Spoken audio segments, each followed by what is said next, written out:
I walked into my bank Tuesday morning to withdraw $50,000 cash from my business account. My money. My account that I've maintained for over a decade. No loan, no debt, no overdraft. Just a simple, straightforward withdrawal of funds I legitimately earned and deposited. What happened next revealed everything wrong with the modern banking system and why your deposits aren't actually yours in any meaningful sense.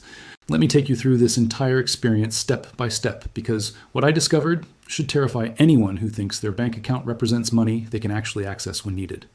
I've banked with this major financial institution for 12 years. Business account, personal account, never a problem. Balance well into six figures.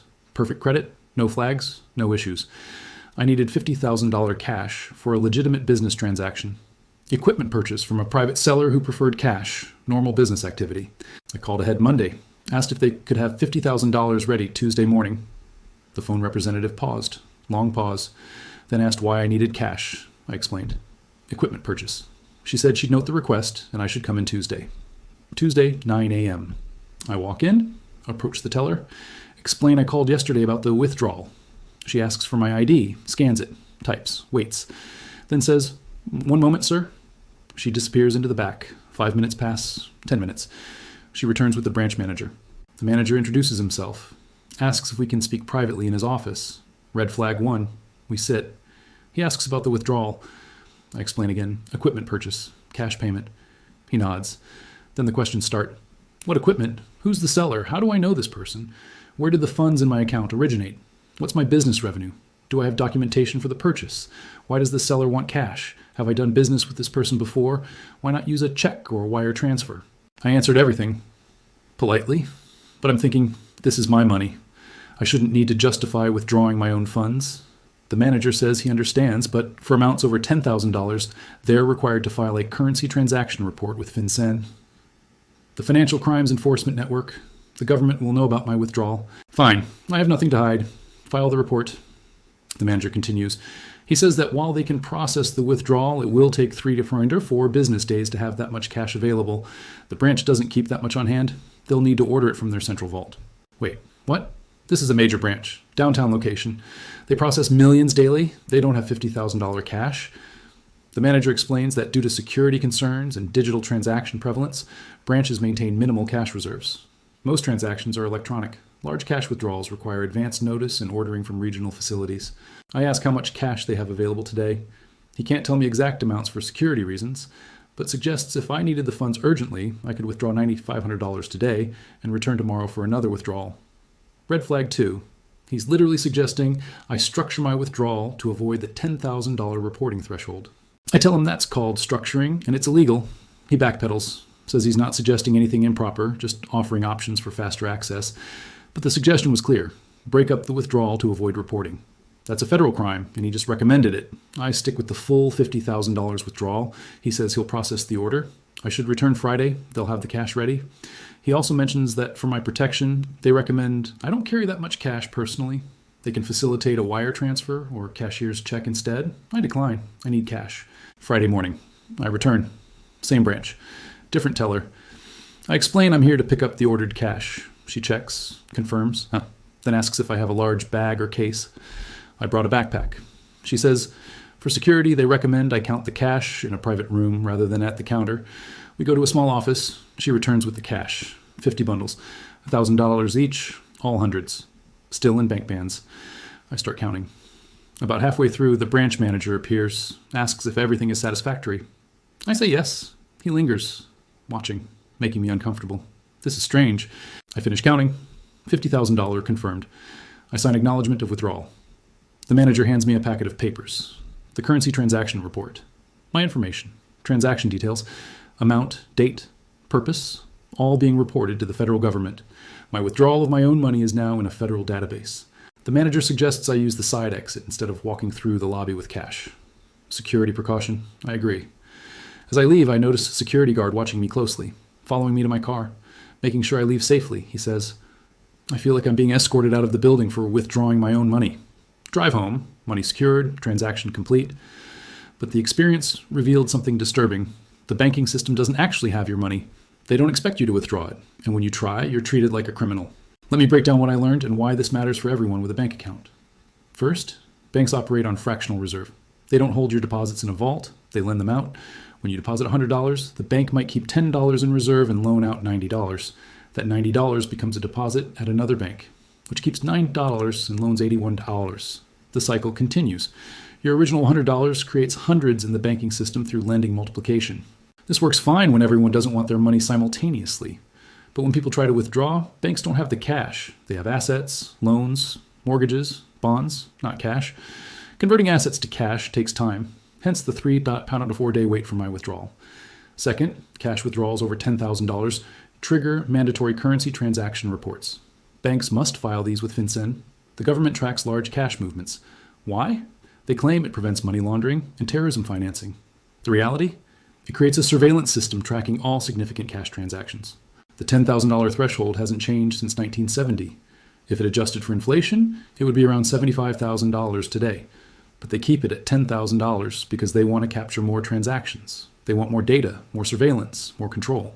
Third, structuring withdrawals to avoid the reporting threshold is a federal crime, even if the underlying purpose is legal, even if you have nothing to hide. If you withdraw $9,500 today and $9,500 tomorrow to avoid the $10,000 report, you can be charged with structuring. Your money can be seized. You can be prosecuted for withdrawing your own money in a way that avoids reporting. Banks know this, yet my branch manager suggested exactly that. Why? Because banks don't want to process large cash withdrawals. It's inconvenient. It requires ordering cash. It depletes reserves. It creates security risks. They prefer you use electronic transfers where the money never leaves the banking system. Fourth, the bank treated me with suspicion for a completely legal transaction. Questions about the seller, the equipment, my business, as if withdrawing my money required justification, as if I needed their permission, as if my deposits weren't actually mine. This revealed the fundamental truth about banking. Your account balance isn't money. It's an IOU, a promise from the bank to pay you. When you try to collect on that promise, you discover the limitations, the delays, the questioning, the surveillance, the friction designed to discourage cash withdrawals.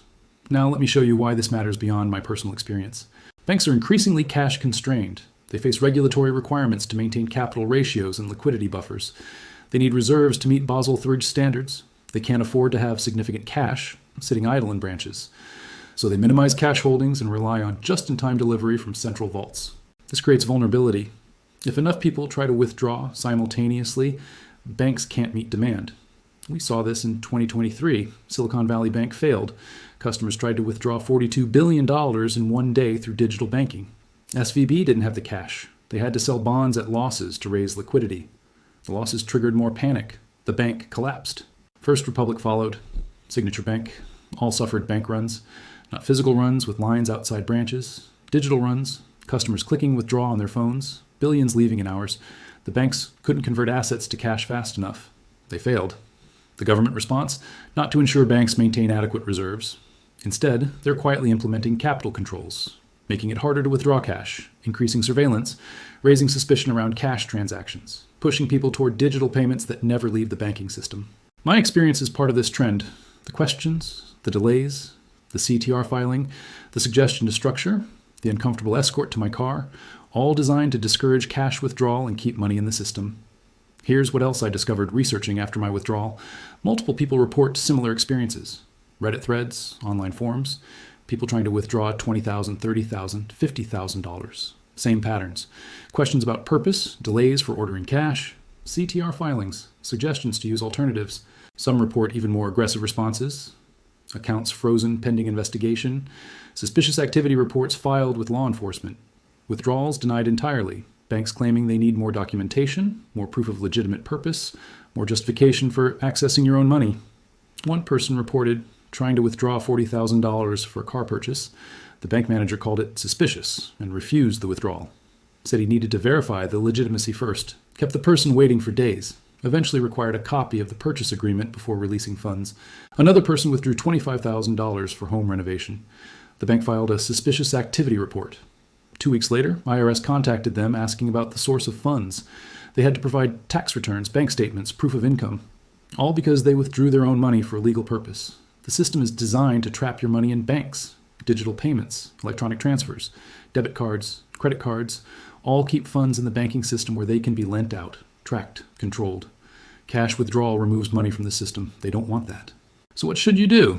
First, understand your deposits aren't really yours. They're unsecured loans to the bank. The bank owes you money but doesn't actually have it in a vault with your name on it.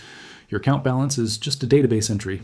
Second, expect difficulty withdrawing large amounts. Plan ahead, call in advance, be prepared to wait. Don't expect to walk into any branch and withdraw 5 figures same day. It doesn't work that way anymore. Third, know your rights, but understand the reality.